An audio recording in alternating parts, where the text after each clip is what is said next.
আসসালামু আলাইকুম। কেমন আছেন আপুরা? আশা করি আল্লাহর রহমতে সবাই ভালো আছেন। আমিও আলহামদুলিল্লাহ ভালো আছি। কাদিজা লাইফস্টাইল চ্যানেলের পক্ষ থেকে সবাইকে স্বাগত জানাই। এতে আপুরা আপনাদের সামনে আবারও নতুন একটা ভিডিও নিয়ে চলে আসলাম। আমি ভিডিও দিই না 3 থেকে 4 দিন হয়ে গেছে। অনেকটাই অসুস্থ ছিলাম, যার জন্য ভিডিও দিতে পারি নাই। তো আজকেও ভিডিওটা দিতে অনেক দেরি হয়ে গেল। আমি অসুস্থ অবস্থায় কিন্তু বসে থাকতে পারি না, একবারে যে শুয়ে বসে সময় পার করছি তা না।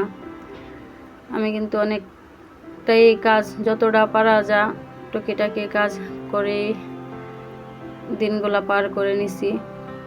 সংসারের কাজ, রান্না বাড়া, তার ভিতরে সেলাই কাজ আছে। তো সকালে ঘুম থেকে উঠে ক্যামেরাটা অন করতে পারি নাই, অনেকটা দেরিতে অন করেছি। তো নাস্তার সাথে সাথে আমি রান্নাটাও রেডি করে নিতেছি। যে ধনিয়া পাতাগুলো, এগুলা হচ্ছে আমাদের সবজি বাগানের, সকালেই নিয়ে আসছে। তো সব কিছু একসাথে রেডি করে রান্না করে চলে যাব। এই কলা দিয়ে মাছ দা রান্না করব, ভেন্ডি ভাজি করব।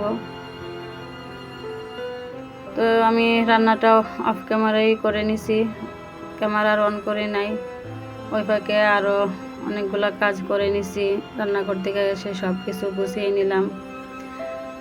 তো রান্নাটা করে ঘরে এসে আগে নাস্তা করে নিলাম, ছেলেদেরকেও নাস্তা করে দিলাম। একসাথে সবাই নাস্তার কাজটা শেষ করে তারপর আবার ভাবলাম যে একটু সেলাইয়ের কাজে হাত দিই, কারণ যদি বসে থাকি তাহলে তো সেলাইয়ের কাজটা অনেক জমে যায়। আর আলহামদুলিল্লাহ আমার কাজের চাহিদা এত বেশি, কি বলবো আপনাদেরকে, মানে বলার মতো না। আমি অসুস্থ হয়ে গেছি, তারপরও কিন্তু কাজ একবারে বন্ধ করতে পারি নাই, কাজের এত চাপ। তো কিছু করার নাই। একদিক দিয়ে চিন্তা করলে ভালোই লাগে, কারণ ঘরে বসে থেকে তো আলহামদুলিল্লাহ আমি ইচ্ছে করলে প্রতিদিন 400 থেকে 500 টাকার কাজ আমি করতে পারি। যেমনি ইচ্ছা এমনি শুয়ে বসে যেভাবেই হোক আমি কিন্তু 500 টাকার কাজ হলে আমি করতে পারি। তো ওই টাকাটাই আমাকে কে দিবে যদি আমি নিজে না পারতাম বা না করতাম? তো আমার কাছে ভালোই লাগে। তো আমি কাজ করার পর হঠাৎ করে বৃষ্টি এমনভাবে আসছে, দেখেন বৃষ্টির কারণে ঘরে কিন্তু বন্দি হয়ে গেছি, কারণ আমাদের এদিকে রাস্তার থেকে জায়গাটা অনেক নিচে, পানি একবারে দরজার সামনে চলে আসছে। তো এদিক দিয়ে বৃষ্টি হইতেছে আর এদিক দিয়ে আমি কাজগুলা করে নিতেছি। এই 3-4 দিনে আমি যা অসুস্থ অবস্থায় যাই কাজ করলাম, টুকিটাকি কাজগুলাই একটু একটু করে কিন্তু আমি অনেকগুলা কাজ করে নিছি। এরকম যে টুকরা কাপড় দিয়ে 5টা জামা সেলাই করে নিছি। কাস্টমার দিয়ে গেছে আমার মতো করে আমি সেলাই করার জন্য, যার জন্য দেখেন আমি ডিজাইন দিয়ে যেভাবেই পারি ছোটো ছোটো টুকরা কাপড় দিয়ে 5টা জামা সেলাই করে নিছি। কাস্টমার কিন্তু এই জামাগুলো দেখে অনেক খুশি, কারণ ওনার মন মতো হয়েছে।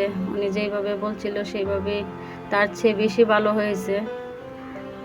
তো বন্ধুরা, ভিডিওটা দেখতে দেখতে আপনাদেরকে একটা কথা স্মরণ করে দিয়ে, যদি আমার ভিডিওটা আপনাদের কাছে ভালো লাগে প্লিজ বন্ধুরা আপনারা আমার ভিডিওতে একটা লাইক দিবেন, আমার চ্যানেলটা সাবস্ক্রাইব করে নেবেন। আপনারা আমার জন্য দোয়া করবেন যাতে আমি এরকম সুন্দর সুন্দর ভিডিও দিতে পারি। আমরা নারীরা যদি ঘরে না বসে থেকে এরকম কিছু না কিছু করে নিই, তাহলে কিন্তু আমাদের স্বামীদের কাছে আর হাত পাততে হয় না। আমাদের নিজের টাকা দিয়ে আরও সংসারে অনেক কাজে আসে। তো ইনশাল্লাহ আমিও কিন্তু আমার কাজ করেও আমার সংসারে অনেক কাজে আসে আমার এই সেলাই টাকা থেকে। আমি ইচ্ছে করলে কিন্তু প্রতিদিন 800-900 বা এর উপরেও পারি, কিন্তু এত লোড নিয়ে করি না। আমার ঘরের কাজ, বাচ্চাদেরকে সবাইকে সামলে তারপর কিন্তু আমি সেলাইয়ের কাজটা করি। এমন না যে আমার সংসার রেখে তা শুধু আমি সেলাই করি, তা না। আমার সংসারে সব কিছু গুছিয়ে তারপর আমি সেলাই করি। এই অসুস্থ অবস্থায় দেখেন আমি এখানে 5টা জামা, একটা পায়জামা আলাদা, এক কাস্টমারের আলাদা আরও 3টা পায়জামা, এগুলা কিন্তু আমি সেলাই করে নিছি। তো বন্ধুরা, আজকের মতন ভিডিওটা এখানে শেষ করে নিলাম। আমার জন্য আপনারা দোয়া করবেন। আসসালামু আলাইকুম, আল্লাহ হাফেজ।